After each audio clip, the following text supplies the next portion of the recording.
আসসালামু আলাইকুম। Hi everyone, welcome back to my channel. এখন আজকে আমি মিষ্টি কুমড়া দিয়ে, চিংড়ি মাছ দিয়ে আর ধনেপাতা দিয়ে রান্না হবে, সেটা তোমাদের সাথে শেয়ার করছি। প্রথমে এই চিংড়ি মাছগুলো আমি ফ্রিজে ছিল, ভিজাই দিছি, এখন ছেড়ে গেছে বরফটা সুন্দর। আর এদিকে মিষ্টি কুমড়াটা কেটে ধুয়ে নিব। ভিডিওটির সঙ্গে থাকো।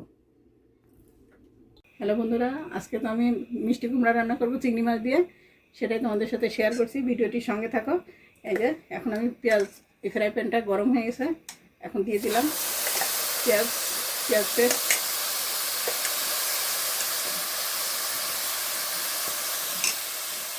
এখন এখানে দিয়ে দেবো লবণটা দিয়ে দিলাম, আদা রসুন পেস্ট দিলাম,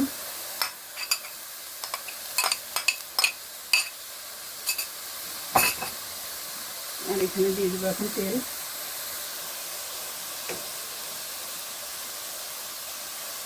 আর একটু দিব,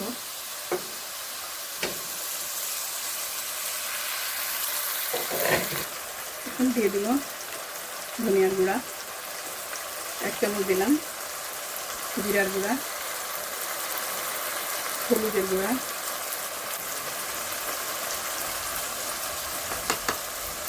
একটু পাপরিকা দিয়ে দিলাম, হালকা হালকা কালার আসবে, এটা ঝাল হবে না।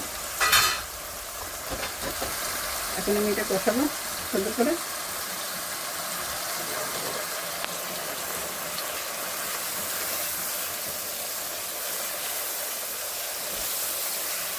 মশলাটা ভালো করে কষালে এই একটা গন্ধ থাকে, কাঁচা গন্ধ মশলা, এটা থাকলে তরকারি ভালো লাগে না। এই জন্য মশলাটা আমি সুন্দর করে কষাই নেব, তেল ছাড়া দেওয়ার আগ পর্যন্ত।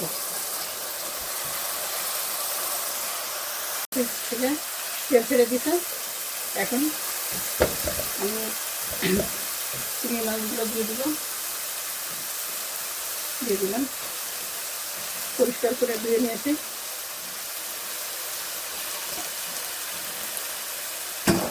তোমাদের এই মিষ্টি কুমড়া রান্নাটা এভাবে কাদের ভালো লাগে, কে কে পছন্দ করো মিষ্টি কুমড়া, কমেন্টে জানাবা। এখন এই মাছটা একটু নেড়ে এখানে আমি এই চিংড়ি মাছ বেশি কষাইলে আবার এই রাবারের মতো হয়ে যায়, ওইটা খেতে ভালো লাগে না।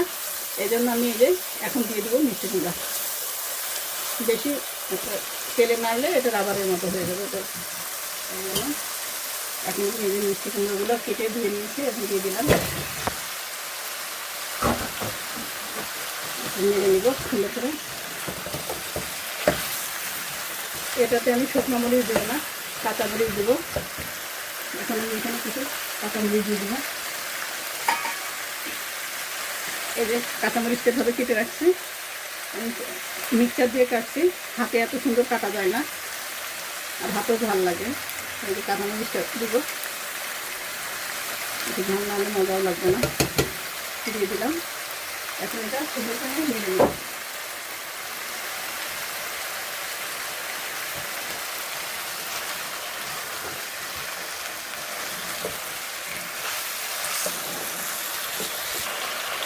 এখন আমি একটু অল্প পানি দেবো, একটু কষাই নেবো, তারপরে ঝোলের পানি একটু দেবো। আচ্ছা, এটা দিতে এখন আমি ঢেকে দেবো একটু নেড়ে।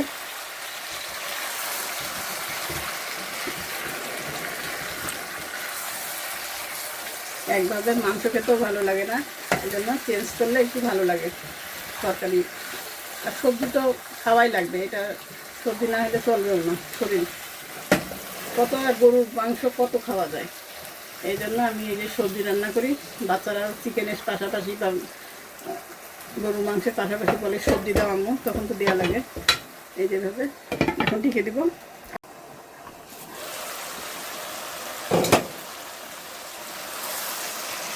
পানিটা শুকায় আসছে,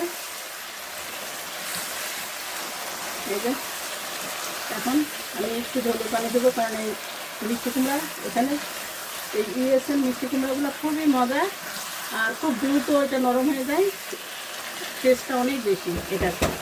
এখন আমি এখানে একটু ভাপে গলে যায় মিষ্টি কুমড়া। এখন আমি এখানে সামান্য পানি দেবো, এখানে গরম পানি রাখছি, সামান্য দেবো, বেশি না। খুব বেশি দিলে ভালো লাগবে না, মাখা মাখা হবে তরকারিটা। আর এমনি আমার গলে গেছে। এখন আমি এরপরেই ধনিয়া পাতা এখন দিয়ে দেবো, কারণ পরে আর দিলে এটা ইয়ে হবে না, খুব মাখা মাখা হবে তরকারিটা। এখন আমি এই যে ধুয়ে রেখেছি কুচি করে দিয়ে দিলাম ধনিয়া পাতা।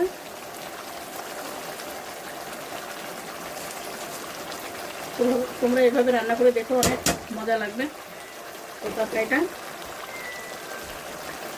এখন আমি একটু এখন এভাবে একটু নেড়ে চেড়ে দিয়ে আমি, যেহেতু এটা মাখা মাখা হবে, শুধু উপরে দিয়ে রাখলাম। এখন বন্ধুরা আমার এই যে চুলা এখন হাইটে চলতেছে চুলাটা, আর তরকারিটা প্রায় হয়ে আসছে। কিছুক্ষণের ভিতরে আমি চুলাটা বন্ধ করে দেবো।